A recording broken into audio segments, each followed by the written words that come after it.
তুমি আমার দিকে শুধু তাকায় থাকবে সারা জীবন, আর কোথাও তাকাবে না। প্রথমে একটু লজ্জা পেয়েছিলাম, একটা কামিজ আর ওর জন্য একটা পাঞ্জাবি সেটা নিয়েছিলাম কলকাতার একটা সিম্পল দোকান থেকে, যে তুমি যে এত কষ্ট করে আসছো সেটার জন্য তোমাকে একটা ভাড়া হিসেবে দিলাম। বাপের হোটেলে খেতাম, আর হচ্ছে যে এখানে এসে অ্যাক্টিং শিখতাম, অ্যাক্টিং করতাম। রিকশায় ঘোরা হয়েছে এখন পর্যন্ত? হ্যাঁ, অনেক। এই যে বললাম না, আমরা নিউ মার্কেটে আসি শপিং করতে। এমন কখনো হয়েছে যে রিকশার পাশাপাশি বসে আছেন, ভাইয়ার চোখ অন্য কারোর দিকে চলে গেছে, আপনি একটু ঝাড়ি টাড়ি দিয়েছেন?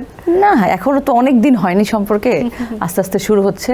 এরকম হলো ঝাড়ি দিব না, আমিও দেখবো সেও দেখবে। আমাদের কোনো প্রতিবন্ধকতা নাই যে তুমি আমার দিকে শুধু তাকায় থাকবে সারা জীবন, আর কোথাও তাকাবে না। কারণ ভালোবাসাটা, বিশ্বাসটা নিজের জায়গাতে আসে। একদম। বিয়ের আগে কি এমনি কোনো সম্পর্ক হয়েছিল না?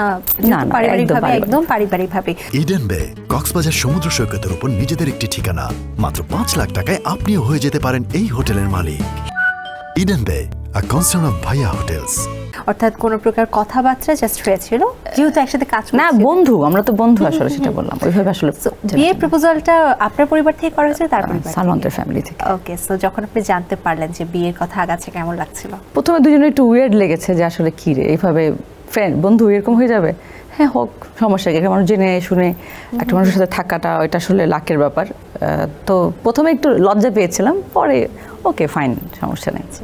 বিয়ে শপিং বলছিলেন যে আপনি কলকাতা থেকে করে নিয়ে এসেছিলেন, কতদিন সময় নিয়েছিলেন বা কত ঘন্টা লাগিয়ে একটা জামা খুঁজেছিলেন? তখন ওই ব্যাপারটা আমরা একদম অর্ধেকের মধ্যে ছিলাম, সেই হাঁটু ডোবা পানিতে নামে। ও না, আমি আসলে ওই যে বললাম না, খুব আয়োজন করে শপিং বা খুব দাম চিন্তা করে যে দামিটাই নিতে হবে, এরকম কখনোই না। আমার কাপড় চোপড়ের ব্যাপারে অত বেশি কনসিয়াস না, এটা তো বললামই। তো ঢাকা শহরেই অনেক কিছু আমার কেনা শেষ, আমার জুয়েলারি, আমার হলুদের জিনিসপত্র সব, এই ওড়না টোড়না। শুধু একটা কামিজ আর ওর জন্য একটা পাঞ্জাবি সেটা নিয়েছিলাম কলকাতার একটা সিম্পল দোকান থেকে। ওইটা বেশি সময় লাগেনি, আধা ঘন্টার মধ্যে। তার মানে একটা বিষয়, মানে একটা বিষয় আছে না যে সুন্দর মানুষ যেটা পরে সেটাই সুন্দর হয়ে যায়, এটা একদম আপনার ক্ষেত্রে প্রযোজ্য। যেটা পড়ছেন সেটাই মনে হয় যে ওয়াও, কত সুন্দর। না জানি কত আপনি বুঝে শুনে রিসার্চ করে কিনেছেন, বাট জাস্ট চোখে লাগলো। ওকে ভিডিও করে দেখালাম যে ওটা ভালো লাগলো কিনা, সাইজ অনুযায়ী জাস্ট প্যাকেট করে চলে আসলাম, যেহেতু অনেক বৃষ্টি, অনেক ঝড় বাদল ছিল। আচ্ছা, বিজ্ঞাপনে কাজ করেছেন এবং নাটকে কাজ করেছেন, 50-50 নাটকে দিয়ে আপনার আসা হয়েছে।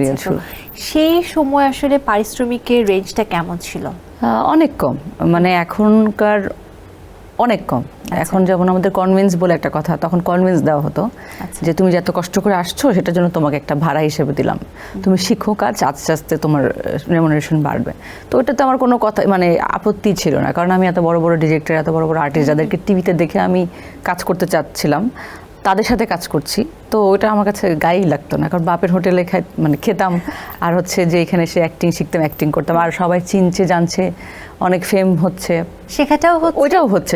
স্কুলিং আসলে আমার প্রথম কাজগুলো আমি মনে করি, ওইটা আমি পারিশ্রমিক হিসেবে ধরি না।